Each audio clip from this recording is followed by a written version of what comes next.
welcome to the Spooky Chris podcast. I am Chris Ringler, the aforementioned Spooky Chris.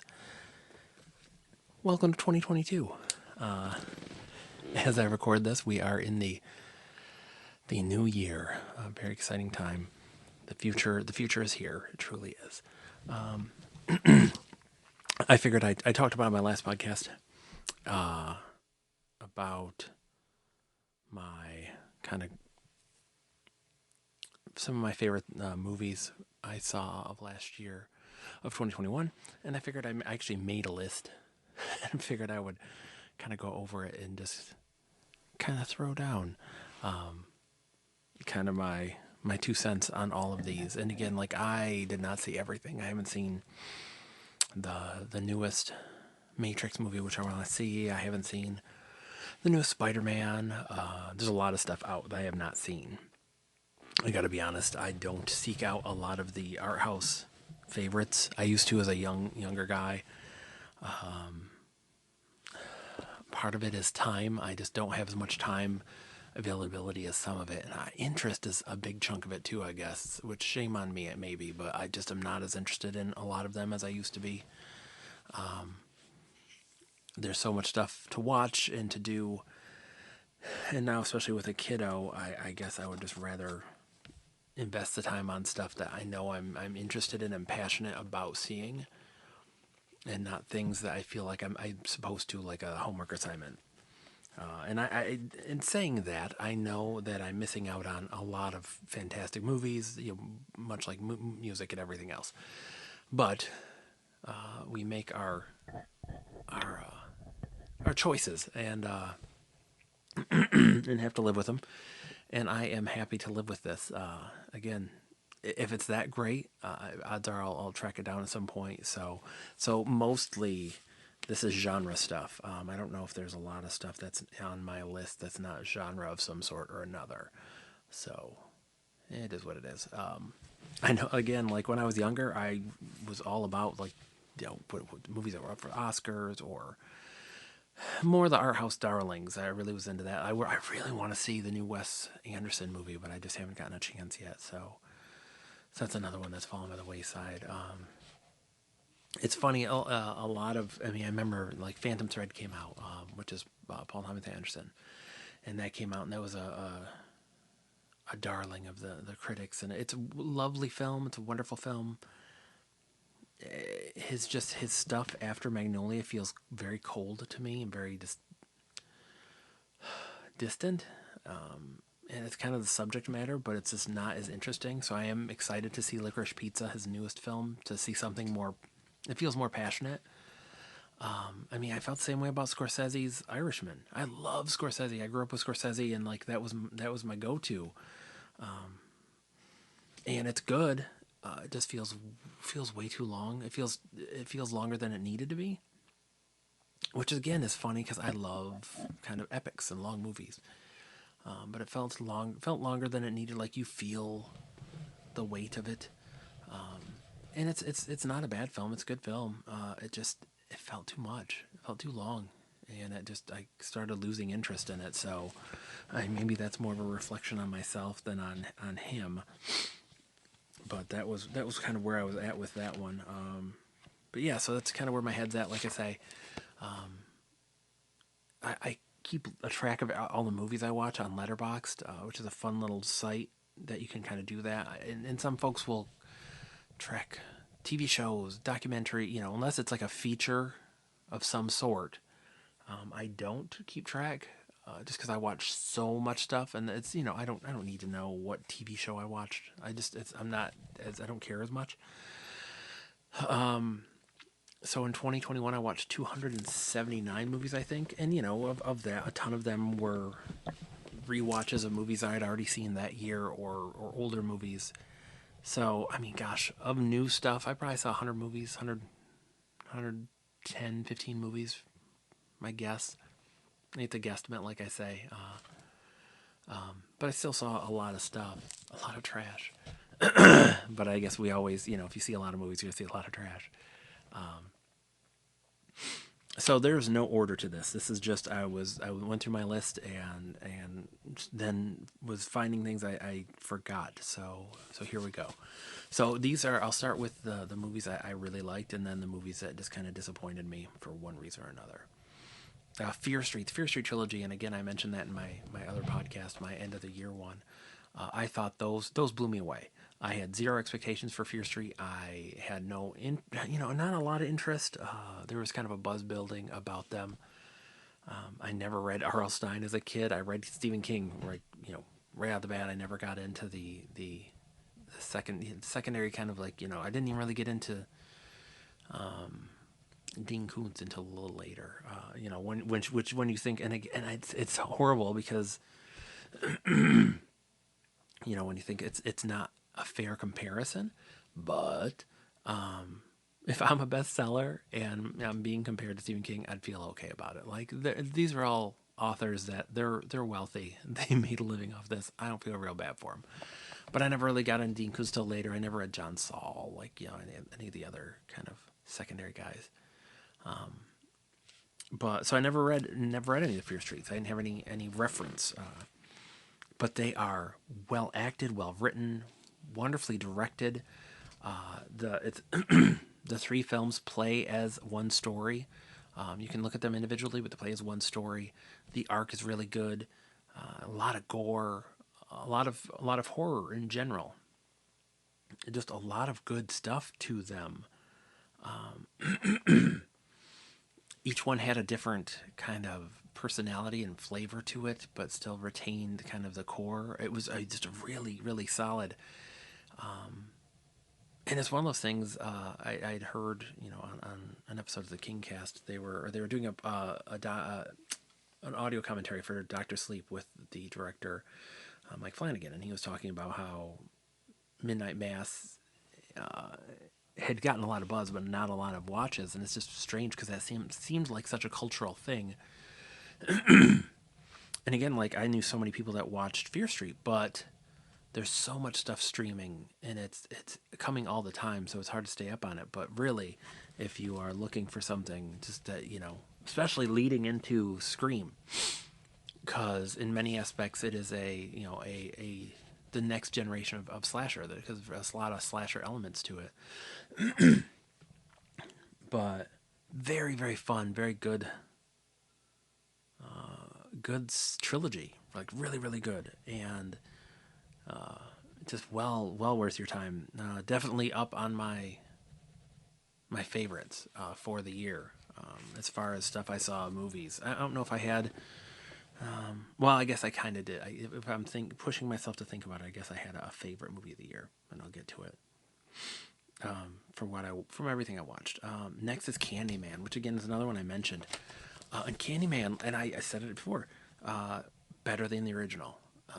Basically, and I love the original, and the original does a lot of great stuff, but this takes what they did, and it amplifies it, and it does it one better, and it makes it more impactful. It's an impactful movie. It says a lot. Shoot, it even says things about the art world, which I don't know that people will care one way or the other. It doesn't get too deep in the weeds, but it does have stuff to say about the art world, which is really interesting. But really good. Again, gory. Reinvigorated the character of Candyman and really kind of brought him to, like, Candyman is an evergreen kind of a character in that if you tell the right story, you can kind of tell that story for forever, especially with the template they give. They set it up that Candyman can last kind of forever. And it was a great, really, really, really good. I was disappointed, and I said this before, I was disappointed in some aspects about the finale. It's just my approach. My approach would have been different. That it felt a little heavy-handed, but it still was good. I still liked it. It was still good. And again, it's really good. Really, really well worth tracking down if you have not seen it. It is really, really solid. Really, really good. Not at all what I was. I wasn't quite sure what to expect. I had, thoughts, and it really, really brought it home. Ironically enough, we watched Don't Look Up, which just hit Netflix on New Year's Eve, and great way to end the year because it is a film about the end of the world, about some scientists that see a comet that is heading right for Earth, and the movie is it's painful how true it is. It's I mean it's comedy. It is farcical and it is a it's a very black comedy. But I mean, gosh, much of it is about COVID and about any other kind of thing. It's the idea of how scientists, specifically in this one, but were warned over and over again, and we just kind of like shrug it off and ignore warning signs and go with well, okay, we'll believe it, but there's got to be a better way that is better suited to what we want. There's people are always trying to get something out of it. And I'm sure if you looked not even very hard, well, no, you saw it. Gosh, you did see it because all of those folks that were selling vitamins and ivermectin and all of this crazy stuff to ward off COVID as if it was some kind of a curse. All these people that are trying to get rich off of something that is killing folks, you see it all the time. And, really, really smart, really, really fun, great acting. Jennifer Lawrence is fantastic in it. Really, really good. We'll see how it ages. It's one of those where I think it feels so impactful to me because of when it hit and because of, the moment we're in. It's a movie of the moment, but we'll see. There's aspects that kind of like, but gosh, it was really, really good. Really, really good, dark, dark comedy. But I really enjoyed Don't Look Up. Army of Thieves is another one that I enjoyed quite a bit, and I think it was as much. I enjoyed it as because of the movie it was a prequel to, and that was Army of the Dead. And I'll talk more about that later, but I liked it because it was just a fun heist movie. The main actor in it was great. It was just a fun popcorn kind of a movie, and it was really just an enjoyable film. And it bums me out that Army of the Dead wasn't as good as that is.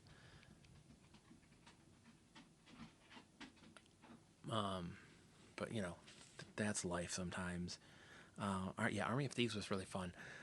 Another great horror one, which I wasn't sure what to expect, was VHS 94. That hit Shudder, premiered on Shudder, and it was the newest entry into that anthology horror series. The wraparound was awful, and it stinks because the wraparounds are generally there's like a germ of really good something good there, and they just don't know what to do with it. And it was cool until the wrap up for the wraparound, and that was literally the only awful part of the whole movie. Otherwise, great episodes, really really creepy, really really good. I need to give it a rewatch, but a really really solid movie. If you can, if you're into the found footage or you can stomach them, whatever your feeling is. It's a really really solid movie. I'm not sure if they're going to release it on home. I imagine at some point, but it's definitely worth looking for because it was really good. VHS 94. Werewolves Within was great. Really, really surprising. And that was one of the rare ones that I have on my list that other folks do. Like VHS is another one. But yeah, great, fun, really fun werewolf movie. Super simple. It's basically if you took Knives Out and a werewolf movie and put them together. It's that kind of a thing because it's kind of a whodunit. But it really, really is fun and solid, and it works, and it has some surprises to it, and it was really, really good. And I hopefully a bunch of people are checking it out. It's absolutely worth your time. It's really, really fun, really, really fun movie. Truly, it's one of those that I would recommend, very highly on the list, just because it was so fun and just a really good time. Cruella was great. I did not expect it. I had zero interest in it. It was one of those that it hit Disney Plus, and my wife wanted to see it. And we watched it, and I was shocked. It was just really a fun movie. They changed things enough to kind of keep you guessing. There's enough nods to kind of what the series is. What the original Harmon Dalmatians is. A great core performance, and just a really, really fun, dark movie. I don't know how they'll sequelize it because I just don't know how. It's one of those where I don't know how you make Cruella not a villain for what she is known for in 101 Dalmatians. I mean, they'll get to it, I guess. They'll figure something out. But I just don't know how you do it. But it was, gosh, really, really fun movie. Absolutely worth taking a look at. Because, again, like, I did not expect anything like the fashion folks. If you were into fashion and any of that, like, you will adore it because that aspect of it's great. My movie of the year, it's weird. If pressed, it would be Suicide Squad because that absolutely hit every. It was fun, it was strange, it was gory, it was funny, it was surprising. There's a lot to it. It's more than like there's more beneath the surface to the characters and to the whole thing. James Gunn just knocked it out of the park. It was one of those things where you got to see an artist really kind of the governor off and just kind of cut loose. And it was really just fantastic. And you're either into that kind of stuff or you're not. And I thought it was an absolute riot and really, really loved it. And just a really fun, like, it's one of those ones that I really regret not being able to have seen kind of on an IMAX because it was, gosh, with a crowd would have been a fun movie in another time. And I don't know how it did. It's a shame that it's no way on earth it could have done as well as it should have, and it deserved to because it's, gosh, what a fun, absolutely fun movie. Really, really great time. Gunpowder Milkshake was one of those that premiered on Netflix, and it's a super fun movie. Just an action movie, kind of there's a lot of these movies that are John Wick-esque, and it's one of those where it's a woman trying to kind of clear her name with the villains that she serves, and it was really, really fun, solid movie. Again, it was just a good front to back fun action movie, and to me those are just great when you get those because it doesn't seem like it'd be as it seems like kind of a layup, but there's a lot of things that have to work in your favor, and the actors have to work, and the story and everything has to come together, and the direction has to be exciting but not over the top, and that nailed it. It was really, really, really fun movie. Absolute throwaway popcorn movie, but super fun, super well worth a look. Tomorrow Wars, same thing. This was an Amazon Prime movie with Chris Pratt, and it was a great throwaway sci-fi monster movie that was really fun. There were a lot of those kind of movies that hit this year that did not hit, as it were. But Tomorrow War worked. It was really fun. It's nothing surprising to it, nothing shocking. It was not a movie that was gonna knock your socks off on anything, but it was absolutely solid and fun. And that's all I would have asked. Same thing with Godzilla versus King Kong. Like, it didn't blow me away, but it was absolutely hit all of the right notes. It's really good. It's a fun movie. It gives you most of what you wanted. And the very fact that they made enough of these Godzilla movies and King Kong that we got to see them kind of team up fight is amazing, because the market's not there for those anymore. And the fans aren't there like they used to be. So I am super duper stoked that we got to even see it. It was really well made, very, very fun. I mean, there's always quibbles with the people aspects and some of the story stuff, and it's just, Unfortunately, it's like people forget that back in the day, back in the heyday, like the stories weren't exactly the best in the 70s and 80s Godzilla movies. It is what it is. In the end, these are giant monster movies. Oh gosh, another one that was, and I didn't even think to throw it on here. That was hit all of its notes was No Time to Die. That was a great movie. I really loved it. Probably my second favorite in the series, like the modern series, because it took. I mean, it shot like it's a lot of surprises. I mean, and you know, as usual, there's some things are short shrifted, and you know, the focus is Bond and him, and if it doesn't serve Bond and his storyline, you just don't find out about it. So there's a lot of stuff that's kind of hanging, but it's still like it's such a fun movie. I loved it as a wrap up to this arc.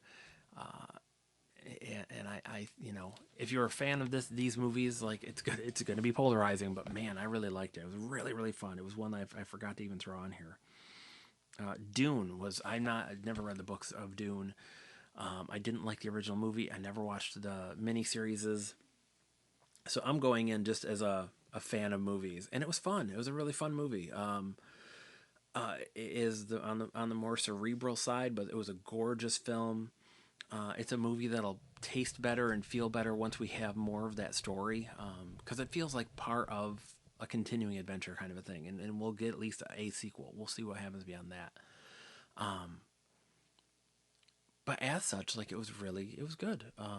It was a solid little movie, and I really enjoyed it.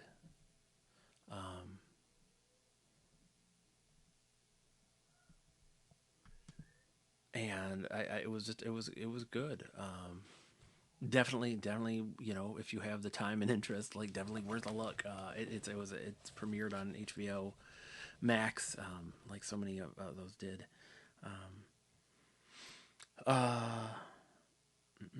Ghostbusters Afterlife was another one late in the year for me. It's the only movie I saw. Well, you know what? I rented a theater out for my birthday, and rented the movie Clue, and invited some friends out to see that. So we watched that. But otherwise, this is the only new film I've seen since COVID began, and it was fun. I mean, a lot of fan service. You know, a lot of, I guess, similar to the No Time to Die, and that there's stuff that you would have liked more of, more explanation, like trade in a little fan service for some more explanation, on some things. But it was good. It was you know, I liked the reboot Ghostbusters that they did a few years back. I enjoyed it. I thought it was fun. You know, this one works a little better, which is no no slight to the other film, because both of them are better than Ghostbusters 2, which was crap. But yeah, like I'm curious to see if they'll make like a sequel to this. But it was really fun, and again, it was one of those movies that deserved a better fate. But because it came out during COVID times, I just feel like it was probably lost. So hopefully, when it hits home video and kind of on the cable markets and everything, like it'll get more traction and people will start discovering it more, because it was a really really fun movie, and I think a lot more people would be into it and get into it if given a chance. And the last one on my list is *Malignant*, which is a weird, again, another weird polarizing movie. It was not great, but it was so fun because it was absolutely it did it absolutely exactly what it wanted to do. It is a throwback, kind of 80s style dreamlike slasher thriller, almost giallo. There's a lot of giallo elements to it, which are Italian thrillers. Like that, I guess I should say that's kind of, I mean, almost heavy in some of how it plays out. It's a ridiculous movie, but it's also super fun. And if you can just kind of go with it, you're gonna have a blast. It is my, you know, my wife was rolling her eyes, but if you could just kind of just let it do its thing, it's a great time. Really really fun. Movies that didn't, and these are not the worst movies of the year at all. because I see a lot of just trash, and I don't even and so I didn't even pull necessarily the trashiest movies of 2021. These are just the movies that bummed me out because I didn't feel more for them, and they left me mad. And Old is the first one I have on that list, and it was fun to see M Night Shyamalan cut loose and do something more experimental and weird. There's a lot of interesting things, but some of the acting is dodgy. The story, right? The story is real dodgy. Some of the writing is dodgy. I'm glad he made it. It's not bad at all. It's interesting. It left me cold, and it just felt too weird, and not even in a good way weird. Just awkward. It felt very awkward. Like an earlier film from other directors, which is why it's doubly interesting. And I almost like it even more because it's from an established director, because he was taking some risks and just kind of cut loose. Seventh Day was dreadful. It was one of those we watched streaming. I think it went straight to maybe Netflix, but an awful possession film that was just absolutely forgettable and like utterly terrible. There's possession movies are still a thing, and it was just dreadful. Like top to bottom, just bad. Saint Maud, which a lot of people adored, left me absolutely cold. And I was thinking it was a 2020 movie, but supposedly it's 2021, so I'll go with it. Well made, interesting. It just left me cold. I just didn't feel any connection, any. I didn't like where it went. I think there was some interesting things you could have done, and it just, again, this is me. It left me absolutely cold, and it was one of those that I just did not connect to at all. The Unholy is another kind of possession-y one. And I think they actually hit theaters, but it was just, yeah, because we rented it, and it was terrible. You know, possessed kid in a town, or, with like a psychic, or like a, I'm trying to think what the main character is. Because again, this is so forgettable, but it was really terrible. Really, really, really terrible. My wife, who just adores those kind of movies, just didn't even like it, so that tells you something. Army of the Dead was just, as I said before, and again, not terrible at all. It was just so disappointing, and it left me so cold. A lot of interesting things like that they did. That kind of a big budget zombie movie is awesome, but it didn't say or do anything. Like, I hated how they wrapped it up. There's too many questions, and it seems like he made it with like the feeling like, oh, I'm gonna make another one, so I'll talk about things later. And it's sad because the opening is amazing, and had the whole movie been like that opening, I think everybody would have been happy, but it wasn't. So you led with the best part of the movie, and then just kind of was a letdown from there, and that was a bummer. Hands down, the worst movie of the year was Tom and Jerry that I saw. Utterly awful. Like, it did the forced blending of animation and live action that is so hard to pull off, and it didn't pull it off. It seemed tone deaf on Tom and Jerry, the characters. I felt bad kind of for the actors in it. Like, I mean, a paycheck's a paycheck, so whatever. But it felt so awkward and forced. None of it felt natural or fun, which is weird because you go and you watch the Sonic the Hedgehog movie, and it worked because it was just, for some reason the writing worked. It was more fun, and I don't know, maybe because Sonic gets to talk, so he's a personality, and with Tom and Jerry they're silent characters. But man, it felt so forced and so awkward. And the last movie I have on the list is another one that people really liked, and we just watched the other day, called Night House. And it stinks because it was great premise, really great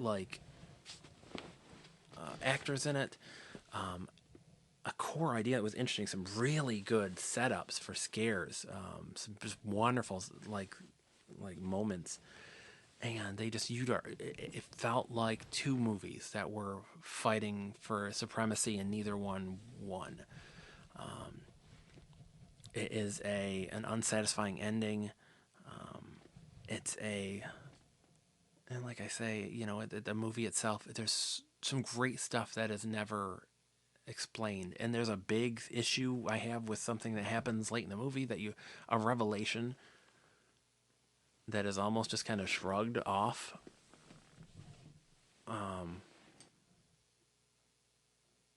So it's weird. It was very weird. But c'est la vie, I guess. I can't say I was a fan.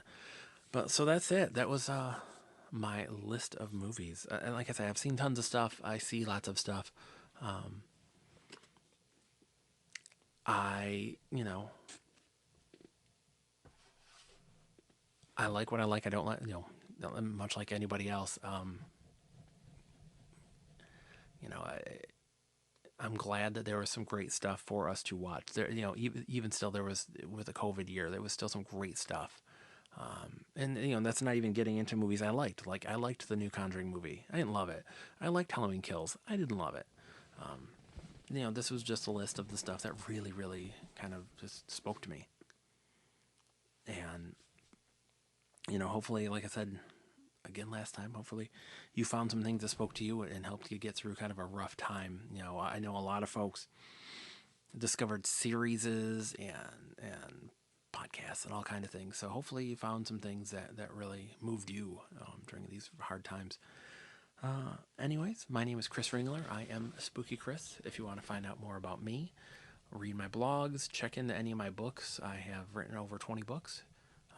You can find all that at spookychris.com. My books are available on amazon.com.